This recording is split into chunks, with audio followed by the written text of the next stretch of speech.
My name is W. Clement Stone. As General Manager of the Napoleon Hill Associates, it is my privilege to introduce you to Napoleon Hill. How do you do? I'm very happy to have this personal visit with you. Won't you be seated, please? And now, may I request that you forget all your problems and just relax while I bring you the master key with which you may unlock the door to any opportunity that your mind can conceive. The master key consists of 17 principles, the first of which is definiteness of purpose. Right here at the beginning of our visit, I'm going to make you a promise. If you will decide definitely what you want most during your entire lifetime and write it down on paper so that I can read it, I will give you the master key with which you may open the door to the attainment of your desires, whatever they may be. The exact moment when I will deliver this master key to you will depend entirely upon when you are ready to receive it. This is the first of 13 messages that I will deliver to you. Now, in each message, I will describe the master key in terms that you will understand, if you are ready to understand. And now I shall give you the first cue as to the nature of the great master key which has been responsible for all the great successes in every calling, in every part of the world.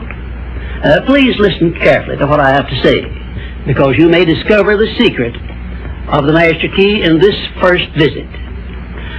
You may get your first cue as to the nature of the great master key when I tell you that psychologists have discovered a natural law which is the very foundation of all personal successes.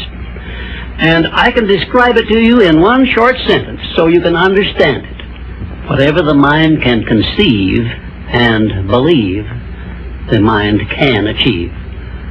Isn't that a profound statement? You will notice that it says nothing about the need for education, but simply that whatever your mind can conceive and believe, your mind can achieve. Now, if you want evidence that the mind can achieve whatever the mind can conceive without the benefit of formal education, you only have to remember that Thomas A. Edison conceived the idea of becoming an inventor and lived to become the world's greatest scientist in the field of invention, with only 3 months of common school education. When I first heard Andrew Carnegie describe this natural law, which makes it possible for you and I and everyone else to write his own price tag in life and attain it, I became so enthused over it that I began to search for the power back of it, and my curiosity led me finally to the discovery of the master key, which I shall reveal to you if you are ready to receive it. My search led me to the study of the spiritual forces with which all of us are blessed. And it was in this field that I came upon a clue which has enabled me to help millions of people to find their earthly destinies. I want to describe my discovery in the simplest terms possible, because it will reveal to you why it is true that whatever the mind can conceive and believe, the mind can achieve, regardless of how many times you may have failed in the past or how lofty your aims and hopes may be. I caught my first fleeting glimpse of the profound law which provides the means by which we may choose our own purpose in life and attain it, while I was being coached by Andrew Carnegie during the organization of the Science of Success philosophy. I had just finished telling Mr. Carnegie that I feared he had chosen the wrong person to give the world the first practical philosophy of personal success because of my youth, my lack of education, and my lack of finances. Well, at this point, Mr. Carnegie delivered a lecture that I shall never forget, because it changed my entire life and paved the way for my helping to change the lives of millions of people, some of them not yet born. Let me call your attention to a great power which is under your control, said Mr. Carnegie, a power which is greater than poverty, greater than the lack of education, greater than all of your fears and superstitions combined. It is the power to take possession of your own mind and direct it to whatever ends you may desire. This profound power, Mr. Carnegie continued, is the gift of the Creator, and it must have been considered the greatest of all of his gifts to man, because it is the only thing over which man has the complete and unchallengeable right of control and direction. When you speak of your poverty and lack of education, Mr. Carnegie explained, you are simply directing your mind power to attract these undesirable circumstances, because it is true that whatever your mind feeds upon, your mind attracts to you. Now you see why it is important that you recognize that all success begins with definiteness of purpose, with a clear picture in your mind of precisely what you want from life.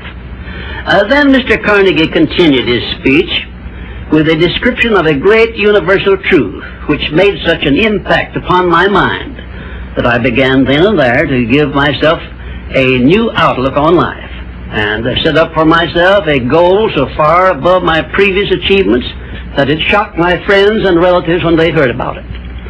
Everyone, said Mr. Carnegie, comes to the earth plane blessed with the privilege of controlling his mind power and directing it to whatever ends he may choose. But, he continued, everyone brings over with him at birth the equivalent of 2 sealed envelopes, one of which is clearly labeled, the riches you may enjoy if you take possession of your own mind and direct it to ends of your own choice. And the other is labeled, the penalties you must pay if you neglect to take possession of your mind and direct it. And now let me reveal to you, said Mr. Carnegie, the contents of those 2 sealed envelopes. In the one labeled riches is this list of blessings. 1, sound health. 2, peace of mind. 3, a labor of love of your own choice. 4, freedom from fear and worry. 5, a positive mental attitude. 6, material riches of your own choice and quantity. In the sealed envelope labeled penalties, Mr. Carnegie continued, is this list of the prices one must pay for neglecting to take possession of his own mind. 1, ill health. 2, fear and worry. 3, indecision and doubt. 4, frustration and discouragement throughout life. 5, poverty and want. 6, and a whole flock of evils consisting of envy, greed, jealousy, anger, hatred, and superstition. Now, my mission in life is to help you and everyone who needs my help to open up and use the contents of the sealed envelope labeled riches. And the starting point from which you must take off if you wish to write your own ticket from here on out for the remainder of your life, I will describe for you in these simple instructions. 1, procure a neat pocket-sized notebook, or something on the order of this one here, loose leaf affair. And on page 1, write down a clear description of your major desire in life, the one circumstance or position or thing which you will be willing to accept as your idea of success. And remember before you begin writing that your only limitations are those which you set up in your own mind or permit others to set up for you. And 2, on page 2 of your notebook, write down a clear statement of precisely what you intend to give in return for that which you desire from life. And then start in right where you stand now to begin giving. And 3, memorize both of your statements, what you desire and what you intend to give in return for it, and repeat them at least a dozen times daily. And always end your statements with this expression of gratitude for the blessings with which you were gifted at birth. I ask not, O divine providence, for more riches, but more wisdom with which to accept and use wisely the riches I received at birth in the form of the power to control and direct my mind to whatever ends I desire. If you are not too successful or self-satisfied to accept and express this profound prayer, if you accept it and express it in the same spirit of humble sincerity in which I pass it on to you, a new and a better world will reveal itself to you.